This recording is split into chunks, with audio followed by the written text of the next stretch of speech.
कैसी बात करती है सखी? धर्म में भय कहाँ है? आप बोलिए हमें कि ये धर्म है और इसमें भय है, आप बोलिए ना। आपसे मैं पूछ रहे हैं, बोलिए। नहीं, मेरा प्रश्न यही था कि धर्म तो निर्भय और स्वतंत्र होना चाहिए, सिर्फ भाव और भावना पर केंद्रित। धर्म निर्भय ही है और धर्म स्वतंत्र नहीं, परतंत्र है, शास्त्र सम्मत। धर्म को ऐसे जाना जाएगा, स्वतंत्र नहीं है। स्वतंत्र शब्द में तो धर्म की व्याख्या गलत हो जाएगी। तस्मात् शास्त्रम प्रमाणम ते कार्याकार्यो व्यवस्थित हो। जैसे आप एक स्त्री हैं तो आप किसी की मां भी हो, किसी की बहन भी हो, किसी की पत्नी भी हो, तो आपका अलग अलग धर्म है। आपके धर्म का क्या निर्णय है ये शास्त्र बताता है और आप जानती हैं। अपने धर्म का जब आप पालन करेंगी तो आप निर्भय होंगी और आपका हृदय आनंदित रहेगा। लेकिन आप परतंत्र हैं। आप किसी की पत्नी है तो एक पत्नी धर्म आपको अपने अंडर में रखे है। आप किसी की मां है तो वात्सल्य मात्र धर्म आपको अपनी सीमा में रखे। आप किसी की बहन है तो आपका एक बहन भाई का संबंध एक वो सीमा में है, उसके विरुद्ध नहीं कर सकती, स्वतंत्र नहीं है। धर्म की परतंत्रता जीव को मुक्त कर देती है, निर्भय कर देती है, निश्चिंत कर देती है, धर्म की परतंत्रता। और जब हम धर्म के आड़ में मनमानी आचरण करते हैं तो फिर भय आ जाएगा, क्योंकि वो पापाचरण है। कोई हमको दुख नहीं दे सकता यदि हम सही हैं और हम गलत हैं तो फिर ये लगता है सब गलत है।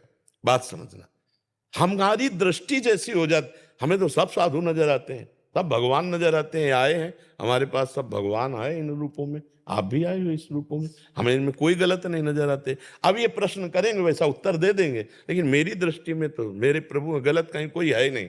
और जब हमारा गलत भाव आ जाएगा तो फिर सबसे हमें गलत लगेगा। हमारे अंदर भय है तो सबके अंदर भय हमको दिखाई देगा, ये हमें भय देने आया नहीं। हमें सब आनंद सिंधु भगवान है। अगर हमसे कोई गर्मी से भी बात करता है हम सोचते हैं कि मेरे भगवान मेरे से प्रश्न कर रहे हैं कि अब तुम्हें गुस्सा आएगा कि नहीं आएगा। तो मुस्कुरा के ही कहते हैं हम तो आपके चरणों में प्रणाम करते हैं, हम तो अज्ञानी जीव हैं, आपको प्रभु क्या उत्तर देंगे। अब वो प्रसन्न हो गया, हम अज्ञानी वो ज्ञानी, हम उसके चरणों प्रणाम प्रसन्न। हमारा कार्य सबको सुख पहुंचाना, तो हमें सुख पहुंचता रहता है। पाखंड कहीं नहीं है, कहीं पाखंड नहीं है। हम जब पाखंड देखते हैं तो पाखंड है, हमको तत्व देखना है। जैसे हीटर है, फ्रिज है, कूलर है, एसी है, तो जानने वाला ये जान रहा बिजली सब में एक है और यंत्रों का प्रभाव अलग अलग दिखाई दे रहा है। कोई गर्मी फेंक रहा है, कोई ठंडी फेंक रहा है, कोई पानी को जमा रहा है, कोई पानी को ठंडा कर रहा है, कोई पानी को उबाल रहा है, लेकिन बिजली एक ही है। ऐसे दुष्ट या महात्मा दोनों में परमात्मा एक है। जो परमात्मा को देखता है वही सही देखता है, और तो देखना अज्ञान जनित है, माया जनित है। कहीं अगर आपको ऐसा लगता है कि कोई पाखंड है तो हम क्यों जाएं, हम क्यों जाएं वहां? कोई बुलावा थोड़ी हमारे लिए आया है, हम नहीं जाएंगे। कोई हमको नहीं आकर्षित किए, हम ही बोले बहुत पाखंड फैला है। कहां फैला है? गोस्वामी जी तो देख रहे हैं सीए राम में सब जग जानी और करूं प्रणाम, तो हम क्या देख रहे हैं? पाखंड। हमारा जो सिद्धांत है वो अध्यात्म है। अगर हमारे नेत्र ठीक है तो पापी में भी परमात्मा नजर आएगा, अगर हमारे नेत्र दूषित है तो परमात्मा में भी पाप नजर आ सकता है। पक्की बात समझ लो।